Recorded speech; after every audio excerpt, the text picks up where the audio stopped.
Hey guys, welcome back. Today we are talking about the 7 mistakes you need to avoid making on your website.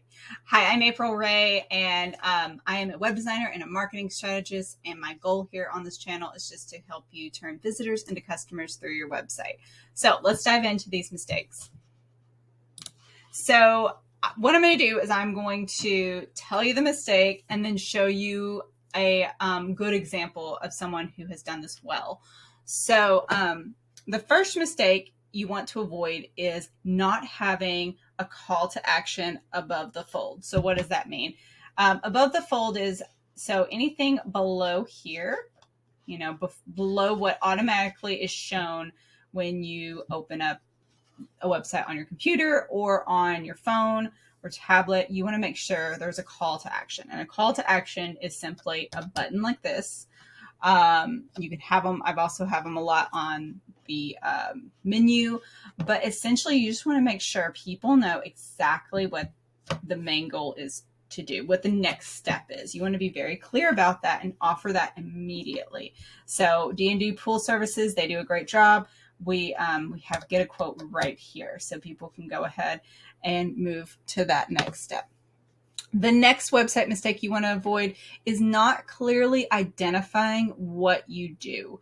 So, if someone gets to your website, they're not sure what you offer, or if you try to be too clever in your language, that could really confuse someone. And we all have now these days a gnat-like attention span. So you just got to be really cut to the chase and let people know what's going on. So a good example of this is Eastside Animal Hospital.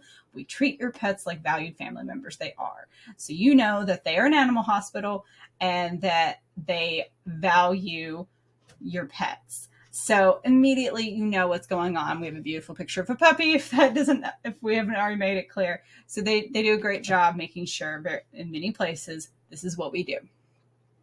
The next website mistake to avoid is leaving out a call to action at the bottom. So I have a whole video about a call to action section at the bottom of your most important pages, your most visited pages. But you just want to make sure that you always leave them, if they've scrolled all the way through, that you leave them knowing what next steps to take. It's the same as at the top of the page, but once they get to a bottom, you don't want even them to have to look for that call to action button. You want to automatically walk them through that. And, a lot of people talk about sales funnels and all the sales funnel software and stuff that you can pay a lot of money for. A sales funnel is just making sure people know what to do next and guiding them to that next step. So a great example of this is my client, Lexington Theological Seminary. So if we scroll down, they are a college, they're a seminary. So once we get down here to the bottom of the page, is God calling you? Request information. We have let them know what the next step is. If they are interested in attending the seminary, we're going to have them request information. So it's really important to have these bottom call to action sections so that people know what to do. And they even go a step further because, this site is mainly serving prospective students, but it's also serving, alumni who might want to give. So we make sure that they can go to anything, and maybe they're not ready to request information, but they want to know why I should attend LTS. What programs do you have? I just want to contact someone about something. They really have optimized this bottom call to action section. The next mistake you want to avoid is driving traffic to social media.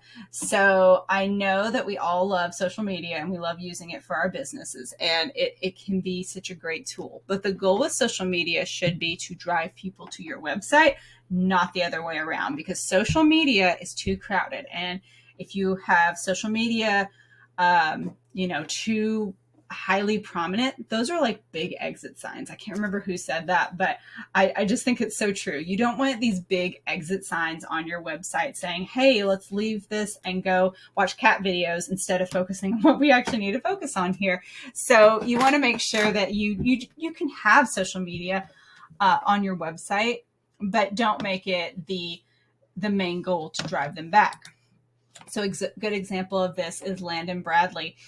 So let's scroll down to their bottom call to action section. So we've made contact us about your next project the most important part of this. Now, we do have Facebook and Instagram right here so that you can go to that, but that is not a big exit sign.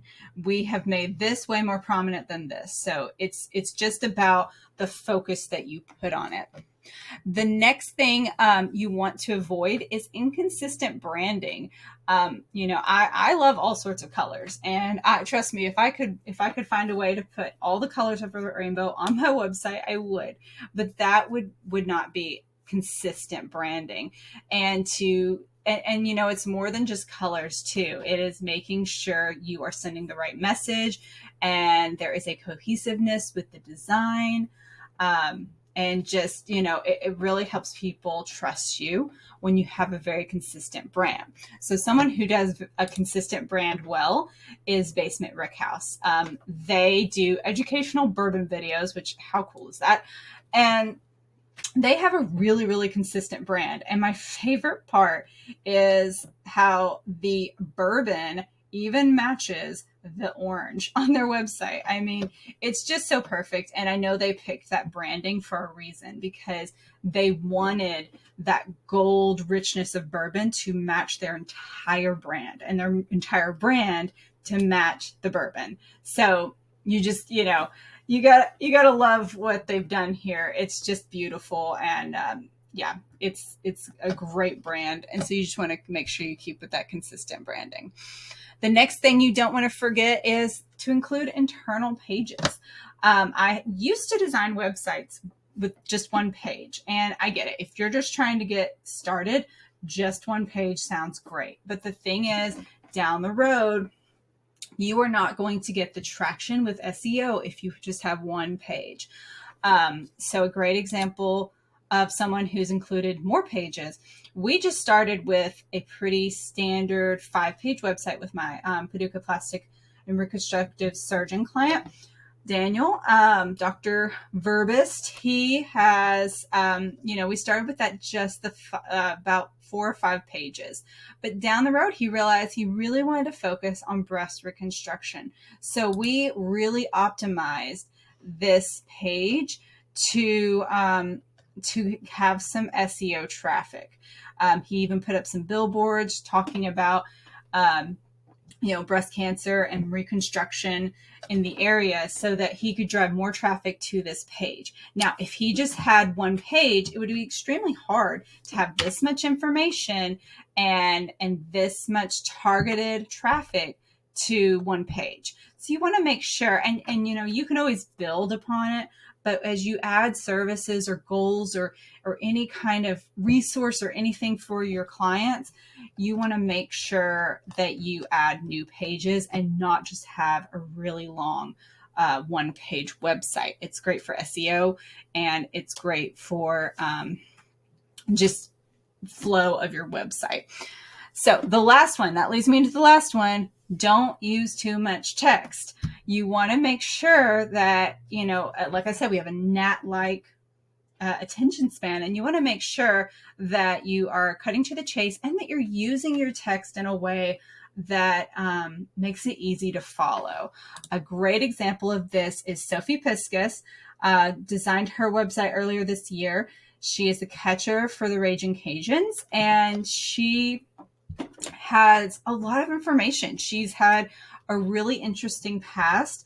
And so we could have, written out this long, drawn out, history of her, but instead we use this really cool little graphic to show all her different, milestones through her athletic career. And so it's really, and we could have done a lot more text, but we kept it really short because people, they want to know her history, but they also want to just get to the point. And so making sure that you keep it short and concise so people can easily follow it and read along. That is very key. So guys, that is the 7 website mistakes. We'll go back over them. Not having a call to action above the fold, not clearly identifying what you do, leaving out a call to action button at the bottom, driving traffic to social media, inconsistent branding, forgetting those internal pages, and using too much text. Those are the 7 website mistakes to avoid. Guys, I hope this has been helpful. If you want more, I have a free website workbook, which uses prompts and questions to guide you through creating your content on your website. And then, of course, if you're interested in working with me, head over and get my fit and pricing guide to find out if we're a good fit for your web design needs. So, guys, I hope you have a great one. Thanks for listening, and I'll see you soon.